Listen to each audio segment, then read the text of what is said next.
Hello and welcome to the Stamperia Ooh La La mini album tutorial series designed for Scrap and Create.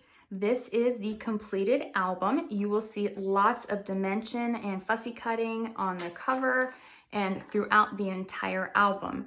Now I do have a full flip through video for this album that you can watch to see the project in full. This is just the introduction to the tutorial series and showing you the supply list of all the products that you will be using to make this album. Everything is linked in the description box below that's available on the Scrap and Create website. Then after that, I have a list of all the other products that you will need, some of the basic craft supplies and different things to create this album. So I hope you will check that out, purchase your supplies, and join me in the tutorial. First, we'll go through all of the products that are available on the Scrap and Create website, and all of these will be linked in the description box below, so you can just click on those links and purchase these products to follow the tutorial. From the Ooh La La collection, we're going to be using the double-sided 12x12 papers and the double-sided 8x8 papers. These are identical papers, just different sizes. Then we're going to be using the collectibles sheets so we can fussy cut some of these images to embellish the album. Next, we're going to be using some of the adhesive paper cutouts. And we'll also be using some of these die cuts. I've selected two different colors of flowers, both from 49 and Market, to match the collection. When you purchase the full collection from Scrap and Create, they give you coordinating charms while their supply lasts. And these little charms are picked to match the images in the paper. So there are some metal corners, but then we've got the Eiffel Tower, just some other really cute little images. So these come with the collection. If you don't have charms, you don't have to do this. It will be an addition, so you don't have to worry about that if you don't have these. Also from Scrap and Create, these will be linked in the description box below. These are basic gray magnets, so I've already opened them. I don't have all of the package, but we will be using some magnets in the album too. So again, all of this will be linked in the description box below and available on the Scrap and Create website. For the base of my pages, I will be using some 12x12 cardstock. This is from Basil. It is old. It doesn't have a color name on it. It's like a bubblegum pink color though. You can use 8.5x11 sheets of paper as well. I just have this and it's the perfect color, so I'm going to use this. We will also need some sheets of chipboard. I have heavyweight chipboard sheets that are 8.5x11. You can use 12x12 sheets if you have that too. So I have 3 of them because of the size of the covers. If you have leftover or scrap pieces that are long enough, you could use 2 and a piece left over. So 2 for the covers and 1 for the spine. I also have 2 different colors of ribbon here that are in shades of pink. I'm not sure which one I will be using or if I end up using both, so I've just grabbed these. I believe both of these are from Michaels. If not Michaels, Joann Fabrics.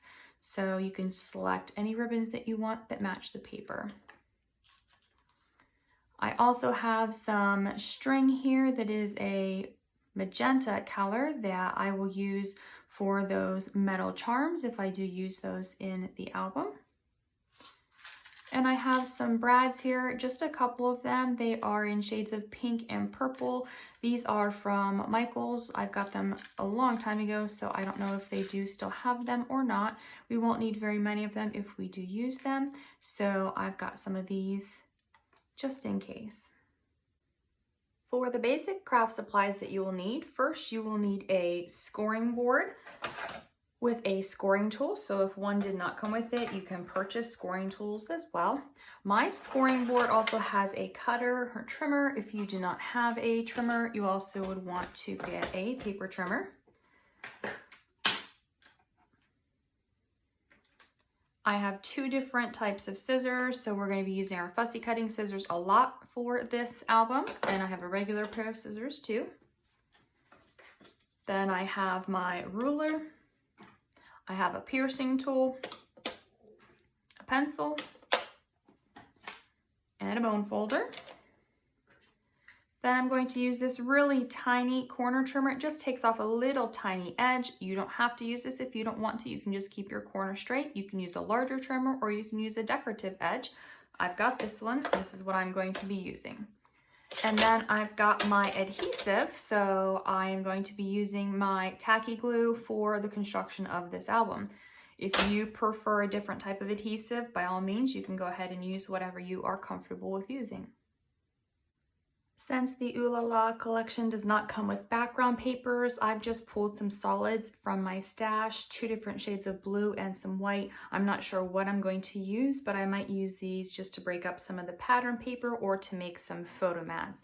These papers are all from Michaels. The blue came in packs together, so there was coordinating of 5 or 6 different shades. So you can find something similar at your local craft store or online, just something that does match the paper collection. You can also use the green color that's in the collection. That would be pretty too.